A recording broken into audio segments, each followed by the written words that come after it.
Welcome back everyone to our channel जिसका नाम है साइको प्रोफेसर। आज के इस वीडियो में हम बात करने वाले हैं आपके लिए यूपी पीजीटी साइकोलॉजी की। अगर हम देखें यहाँ पे कि यूपी पीजीटी साइकोलॉजी में आपको पढ़ना है किसके बारे में, आपको पढ़ना है यहाँ पे जॉब के बारे में और आपको पढ़ना है ट्रेनिंग के बारे में, क्योंकि इसमें से सवाल आपको देखने को मिलते हैं।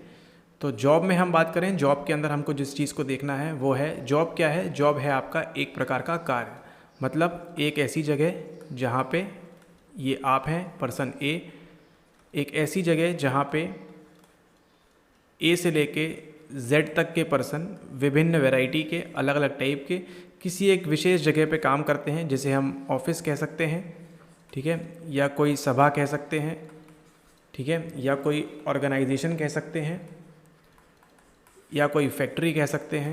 ऐसी किसी भी जगह पे जहाँ पे आप क्या कर रहे हैं, आप कोई कार्य कर रहे हैं अपनी आजीविका के लिए, अपने जीवन यापन के लिए, उसे कहेंगे हम जॉब। और जॉब कहाँ होता है? जॉब अगर आप किसी भी कंपनी में, किसी भी ऑफिस में, किसी भी जगह पे आप काम कर रहे हैं तो वो किसके अंतर्गत आएगा? वो आएगा आपके जॉब के अंतर्गत, यानी कि आपके कार्य के अंतर्गत।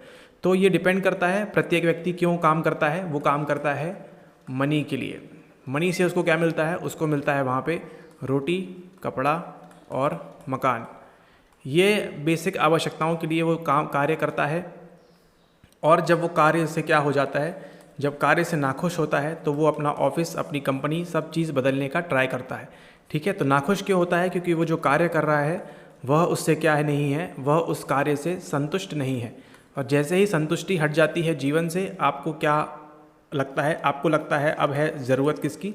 बदलाव की। जब भी आप किसी चीज़ से संतुष्ट नहीं होंगे, आपको लगेगा कि नहीं, this needs to be changed, इसको बदलना चाहिए, है ना।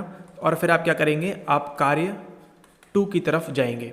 आपको लगेगा कि नहीं, अब मैं दूसरा जॉब करती हूँ, तो आप जाएंगे कार्य 2 की तरफ और ढूंढेंगे आप दूसरा कोई नया जॉब 2, ठीक है। तो इसी के अंदर हमको पढ़ना है किसके बारे में? हमको पढ़ना है कार्य विश्लेषण।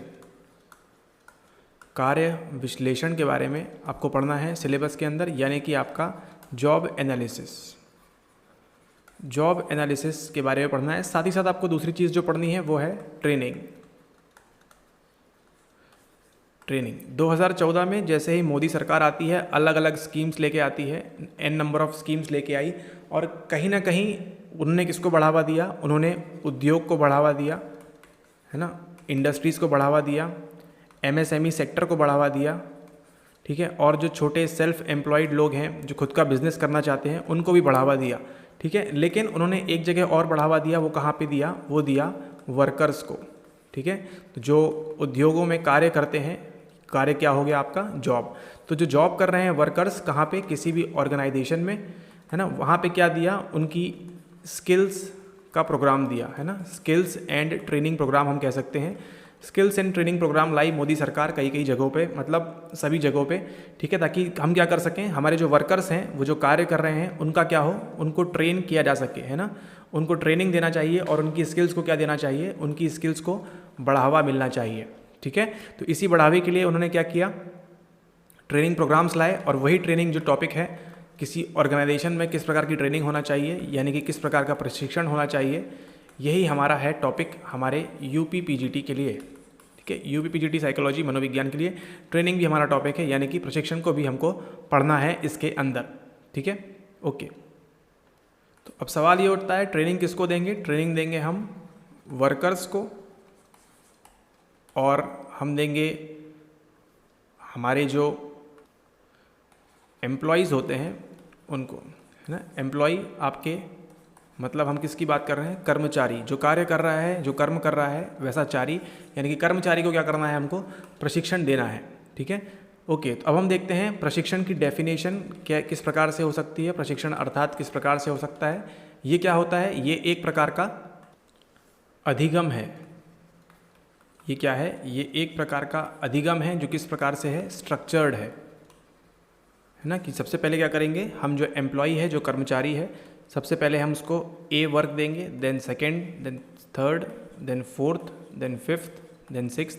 इस प्रकार से क्या होगा? एक स्ट्रक्चर के रूप में, है ना, स्ट्रक्चर के रूप में उसको चीज़ें बताई जाएंगी, उसको प्रशिक्षण दिया जाएगा, उसको ट्रेनिंग दी जाएगी, ठीक है। तो प्रशिक्षण क्या है? एक सिस्टमेटिक और हम कह सकते हैं स्ट्रक्चर्ड, है ना, लर्निंग प्रोसेस, एक अधिगम प्रक्रिया है। क्योंकि ट्रेनिंग के दौरान क्या होता है, आप सीखते हैं, है ना। अधिगम प्रक्रिया किसकी बात कर रहे हैं? ये बात कर रहे हैं हम टी ट्रेनिंग की, प्रशिक्षण की बात कर रहे हैं। तो कोई भी प्रशिक्षण आपने जीवन में प्राप्त किया होगा वो क्या होता है? एक प्रकार से सिस्टमेटिक प्रशिक्षण होता है ना, स्ट्रक्चर्ड प्रशिक्षण होता है। जैसे जब आपने मास्टर्स किया, अपना एमए किया होगा, तो पहले ऐसा नहीं कि आपको पहले दिन से ही आपको रिपोर्ट एंड सिनॉप्सिस बनाने को बोल दिया गया होगा, है ना। सबसे पहले आपको बताया होगा मनोविज्ञान क्या है, कैसे उसकी स्टार्टिंग हुई, एंड देन एक ट्रेन आपको किया होगा एक तरीके से कि अंत में जाके आप सिनॉप्सिस और वो सब चीज़ें अपनी बना पाएँ और उसको लिख पाएँ, अपनी फाइल तैयार कर पाएँ, ठीक है। तो ये क्या होती है? एक प्रकार से स्ट्रक्चर देखा आपने किस तरह से फॉर्म हुआ, है ना। इसी प्रकार से आप जब इंजीनियर बनते हैं तो ऐसा नहीं कि आप पहली कक्षा के बाद ही इंजीनियर बन जाएंगे, ऐसा नहीं होता है ना।